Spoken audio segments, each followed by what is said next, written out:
उद्योगपति रतन टाटा का देर रात 11:30 बजे मुंबई के ब्रीच कैंडी अस्पताल में निधन। 86 साल की उम्र में ली आखिरी सांस। रतन टाटा के पार्थिव शरीर को उनके कोलाबा स्थित घर पर लाया गया। आज सुबह 10 बजे से शाम 4 बजे तक नरीमन पॉइंट के NCPA में अंतिम दर्शन के लिए रखा जाएगा। राष्ट्रपति द्रौपदी मुर्मू ने रतन टाटा के निधन पर शोक जाहिर किया। भारत ने एक ऐसा आइकन खो दिया जिन्होंने कॉरपोरेट विकास को राष्ट्र निर्माण और उत्कृष्टता की नैतिकता से जोड़ दिया। पीएम ने रतन टाटा के निधन पर शोक जाहिर किया। उन्होंने कहा कि एक विजनरी बिजनेस लीडर, दयालु आत्मा और असाधारण इंसान चला गया। पीएम मोदी ने एक्स पर पोस्ट किया, लिखा, रतन टाटा का योगदान बोर्ड रूम से कहीं आगे था। समाज को बेहतर बनाने के लिए अटूट प्रतिबद्धता से लोगों के बीच अपनी जगह बनाई। महाराष्ट्र के सीएम एकनाथ शिंदे देर रात पहुंचे ब्रीच कैंडी अस्पताल। रतन टाटा को बताया महाराष्ट्र और भारत का अभिमान। कहा, भारत के कोहिनूर नहीं रहे, वो हमसे बिछड़ गए।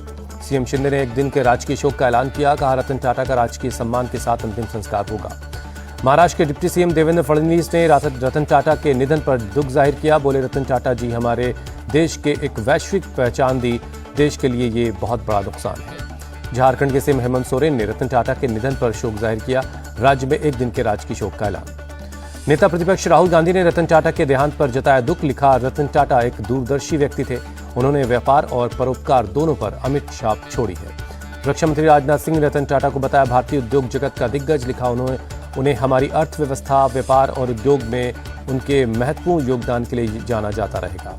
गृहमंत्री अमित शाह ने रतन टाटा को बताया सच्चा राष्ट्रवादी। लिखा, समय रतन टाटा जी को उनके प्यारे देश से दूर नहीं कर सकता, वो हमारे दिलों में जिंदा रहेंगे। पश्चिम बंगाल की सीएम ममता बनर्जी ने रतन टाटा को जनहितैषी परोपकारी व्यक्ति बताया। लिखा, उनका निधन भारतीय व्यापार जगत और समाज के लिए एक अपूरणीय क्षति। कांग्रेस अध्यक्ष मल्लिकार्जुन खड़गे ने लिखा, भारत ने अपना अनमोल बेटा खो दिया। उन्होंने देश के निर्माण में बहुमूल्य योगदान दिया और लाखों लोगों के प्रेरणा स्रोत रहे। अडानी ग्रुप के चेयरमैन गौतम अडानी ने रतन टाटा के निधन पर लिखा, भारत ने एक दिग्गज, एक दूरदर्शी व्यक्ति खो दिया है जिसने आधुनिक भारत के मार्ग को फिर से परिभाषित किया। गूगल के सीईओ सुंदर पिचाई ने रतन टाटा के साथ अपनी आखिरी मुलाकात को याद करते हुए लिखा, उन्होंने भारत में आधुनिक व्यावसायिक नेतृत्व को मार्गदर्शन और विकसित करने में महत्वपूर्ण भूमिका निभाई। जम्मू कश्मीर में सरकार बनाने की कोशिश शुरू। नेशनल कॉन्फ्रेंस ने बुलाई विधायकों की बैठक। विधायक दल के नेता का होगा चुनाव। नेशनल कॉन्फ्रेंस की बैठक के बाद कांग्रेस और सीपीएम के साथ होगी चर्चा। सहयोगी दलों के साथ बैठक के बाद सरकार बनाने का दावा होगा पेश। नेशनल कॉन्फ्रेंस नेता फारूक अब्दुल्ला ने सीएम के लिए उमर अब्दुल्ला का नाम रखा। कहा, हम चाहते हैं कि उमर सीएम बने, लेकिन फैसला इंडिया गठबंधन के सभी नेता करेंगे। हरियाणा बीजेपी विधायक दल की आज होगी बैठक। नायब सिंह सैनी का विधायक दल का नेता चुना जाना तय। सैनी आज दिल्ली से लौटेंगे चंडीगढ़। दिल्ली में मनोहर लाल खट्टर के निवास पर हरियाणा के चुनाव प्रभारी धर्मेंद्र प्रधान और सह प्रभारी बिप्लब देब ने की बैठक। कहा, नए चेहरों को कैबिनेट में मिल सकती है जगह। हरियाणा में दशहरे के बाद होगा नई सरकार का शपथ ग्रहण। दिल्ली में पीएम मोदी, अमित शाह समेत कई नेताओं से मिले सीएम नायब सिंह सैनी। सीएम पद के लिए दावेदारी पेश कर रहे अनिल विज पड़े नरम। कहा, जो काम मिलेगा उसे करने के लिए तैयार। हरियाणा बीजेपी में शामिल हुए 3 निर्दलीय विधायक सावित्री जिंदल, राजेश जून और देवेंद्र कादियान ने दिया समर्थन। कांग्रेस पर पीएम मोदी का बड़ा हमला। बोले, हरियाणा में इनकी सारी साजिशें ध्वस्त हो गई। हिंदुओं को लड़ाना और मुसलमानों को डराना ही इनका काम। चुनाव आयोग से मिला कांग्रेस का डेलीगेशन। हरियाणा के नतीजों को लेकर की शिकायत। चुनाव आयोग को गड़बड़ी के दस्तावेज सौंपे। चुनाव आयोग ने जयराम रमेश के बयान पर जताई आपत्ति। मल्लिकार्जुन खड़गे को खत लिखकर कहा, यह जनता के फैसले को खारिज करने जैसा है। जेएनके और हरियाणा के नतीजों पर पहली बार बोले राहुल गांधी। हरियाणा के नतीजे अप्रत्याशित। जम्मू कश्मीर में इंडिया की जीत हुई। हरियाणा में हार के बाद सहयोगियों के निशाने पर कांग्रेस। संजय राउत बोले, गठबंधन को दरकिनार करने की वजह से हार हुई। उमर अब्दुल्ला ने भी कांग्रेस को आत्ममंथन की सलाह दी। एनसीपी शरद के नेता अनिल देशमुख ने दी कांग्रेस को नसीहत। हरियाणा के रिजल्ट से सबक लें। कहा, जो गलती हरियाणा में हुई वो महाराष्ट्र में नहीं होने देंगे। अगर हम एकजुट होकर लड़ते तो चुनाव नतीजे अलग होते। हरियाणा में कांग्रेस की हार पर बोले आम आदमी पार्टी के सांसद राघव चड्ढा। कांग्रेस की हार पर ओवैसी का बड़ा बयान। बोले, अंदरूनी कलह के चलते हारी कांग्रेस। ईवीएम पर आरोपों को लेकर बोले, दोष मढ़ना बहुत आसान है, हम तो लड़े नहीं, फिर क्यों हार गए। ओवैसी का कांग्रेस पर अटैक। 10 साल की एंटी इनकम्बेंसी को नहीं भुना पाए। हरियाणा के रिजल्ट को लेकर देवेंद्र फडणवीस का एमवीए पर तंज। हम साथ साथ हैं बोलने वाले, हम आपके हैं कौन बोलने लगे। महाराष्ट्र झारखंड विधानसभा चुनाव में भी हरियाणा के रिजल्ट दोहराएंगे। एनडीए सहयोगी चंद्रबाबू नायडू का बयान। केंद्रीय मंत्री ज्योतिरादित्य सिंधिया का हमला, बोले कांग्रेस इंडिया गठबंधन की हर पार्टी के ऊपर एक बोझ, ये पूर्ण रूप से समाप्त होने के रास्ते पर चल रही है। वित्त मंत्री निर्मला सीतारमण बोली, हरियाणा में बीजेपी की जीत ने इस भ्रम को दूर कर दिया कि मोदी 3.0 कमजोर है। महाविकास अघाड़ी में सीटों के बंटवारे पर अंतिम फैसला दशहरे के बाद होगा, एनसीपी शरद के नेता जितेंद्र हवाड़ ने जानकारी दी। महाराष्ट्र के सीएम एकनाथ शिंदे ने आज बुलाई कैबिनेट की बैठक, ओबीसी लिस्ट में 15 जातियों को शामिल करने पर हो सकता है कोई फैसला। यूपी उपचुनाव के लिए सपा ने 6 उम्मीदवारों का ऐलान किया, करहल से तेज प्रताप यादव और मिल्कीपुर से अवधेश प्रसाद के बेटे को मिला टिकट। जेल में बंद पूर्व सपा विधायक इरफान सोलंकी की पत्नी को मिला टिकट, नसीम सोलंकी को सीसामऊ से विधानसभा सीट पर उतारा गया है।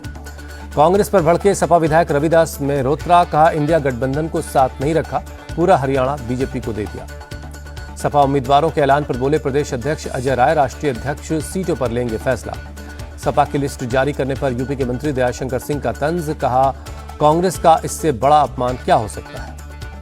दिल्ली का मुख्यमंत्री आवास सील हुआ, आतिशी का सामान बाहर निकाला गया, अवैध इस्तेमाल के आरोप में पीडब्ल्यूडी की कार्रवाई। सीएम आवास सील होने पर सीएमओ का आरोप, बीजेपी के इशारे पर एलजी ने दिए कार्रवाई के निर्देश।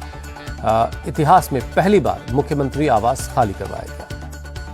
गलत तरीके से हैंडओवर को लेकर 3 अधिकारियों को विजिलेंस का नोटिस, सीएमओ बोले सीएम आवास पर कब्जा करना चाहती है बीजेपी। आपके आरोपों पर बीजेपी का जवाब, केजरीवाल के शीश महल में कई राज छिपे हैं, इसीलिए चाबी नहीं सौंपी गई। बीजेपी ने आम आदमी पार्टी पर उठाया सवाल, कहा पीडब्ल्यूडी को चाबी दिए बिना आतिशी कैसे आई सीएम आवास। सीएम आवास पर कब्जा करने में जुटी है बीजेपी, आप सांसद संजय सिंह का बयान।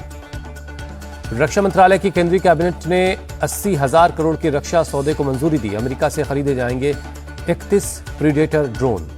रक्षा मंत्रालय नेवी के लिए 31 MQ-9 ड्रोन भी खरीदेगा। इस सौदे के तहत देश में तैयार किए जाएंगे 2 न्यूक्लियर अटैक सबमरीन। चुनाव से पहले पीएम मोदी ने महाराष्ट्र को 7,600 करोड़ की सौगात दी, वर्चुअली कई परियोजनाओं की आधारशिला रखी। पीएम मोदी की महाराष्ट्र की जनता से अपील, आने वाले चुनाव में महायुति के लिए एकजुट होकर मतदान करें, बांटने की ताकत को हराएं। सीएम शिंदे ने पीएम मोदी की तारीफ की, कहा वो लगातार सबका साथ सबका विश्वास के मंत्र पर काम कर रहे हैं। सीएम एकनाथ शिंदे बोले लाडली बहना योजना सुपरहिट हो चुकी है, इसीलिए विपक्ष फिक्रमंद हो रहा है। एमपी के सीएम मोहन यादव का शिवसेना यूबीटी सांसद संजय राउत को जवाब, कहा लाडली बहना योजना चल रही है, बहनों के खाते में पैसे जा रहे हैं। सीएम मोहन यादव ने दी सलाह, कहा चुनाव की वजह से जनता को न बरगलाएं, महाराष्ट्र की जनता आपके झांसे में नहीं आने वाली। कोलकाता में आरजीकर मेडिकल कॉलेज के अनशन पर बैठे जूनियर डॉक्टर से मिले पश्चिम बंगाल के गवर्नर सीवी आनंद बोस, भूख हड़ताल वापस लेने की अपील की। गवर्नर सीवी आनंद बोस ने जूनियर डॉक्टर्स को आज मीटिंग बुलाने का दिया भरोसा, कहा उनकी 10 मांगों पर चर्चा होगी और उनका समाधान निकाला जाएगा। राजस्थान के जैसलमेर में वक्फ बोर्ड की जमीन पर चला बुलडोजर, करीब 29 बीघा जमीन को अतिक्रमण मुक्त करवाया गया। कार्रवाई के दौरान बड़ी संख्या में पुलिस के जवान मौजूद रहे। वक्फ बोर्ड को 18 बीघा जमीन अलॉट है, लेकिन 47 बीघे पर किया गया था कब्जा। नगर परिषद ने अतिक्रमण पर कार्रवाई की। वक्फ बोर्ड की तरफ से कार्रवाई का विरोध किया गया। पुलिस पर वक्फ बोर्ड की 4 दीवारी तोड़ने और कब्रिस्तान को नुकसान पहुंचाने का आरोप। यूपी के भदोई में रामलीला के दौरान जेसीबी का ब्रेक फेल हो गया। हादसे में बैंड बाजा बजा रहे एक शख्स जख्मी हो गए। रामलीला में एक सीन के लिए लाया गया था जेसीबी। बिहार के बेगूसराय में एक शिक्षक के विवादित बयान के बाद हुआ हंगामा। क्लास में पढ़ाने के दौरान हिंदू देवताओं को विशेष धर्म से जोड़ा। छात्रों ने टीचर की बात को अपने घर वालों को बताई, जिसके बाद लोगों में नाराजगी देखी गई। सांसद गिरिराज सिंह भी टीचर के बयान पर भड़के। यूपी के महाराजगंज में कस्टम विभाग की बड़ी कार्रवाई, चाइनीज लहसुन, चाइनीज आम और कीवी बरामद किया गया। कस्टम डिपार्टमेंट की कार्रवाई से तस्करों में मचा हड़कंप। कस्टम ने 13 टन चाइनीज लहसुन, 1.5 टन आम और 3,800 चाइनीज कीवी पर बुलडोजर चला दिया। लखनऊ में माहौल बिगाड़ने की साजिश, लंबेश्वर मंदिर के गेट पर फेंके गए मांस के टुकड़े, पुलिस ने लोगों को समझा बुझाकर मामला शांत करवाया। यूपी के संभल में ट्रैफिक पुलिसकर्मी को मिली धमकी, चेकिंग के दौरान मुस्लिम शख्स ने चाकू मारने की बात कही। यूपी के कुशीनगर में दुर्गा प्रतिमा पर पथराव का मामला, 5 नाबालिग बच्चे, 24 पुरुष और 4 महिला गिरफ्तार। एमपी के भोपाल में एंटी ड्रग्स ऑपरेशन जारी, पुलिस ने 350 करोड़ की एक एमडी ड्रग पकड़ी है।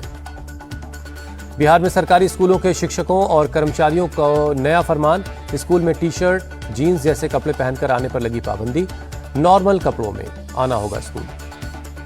13 अक्टूबर से 3 देशों के दौरे पर रहेंगी राष्ट्रपति मुर्मू, 19 अक्टूबर तक अल्जीरिया मॉरिटानिया और मलावी का करेंगी दौरा।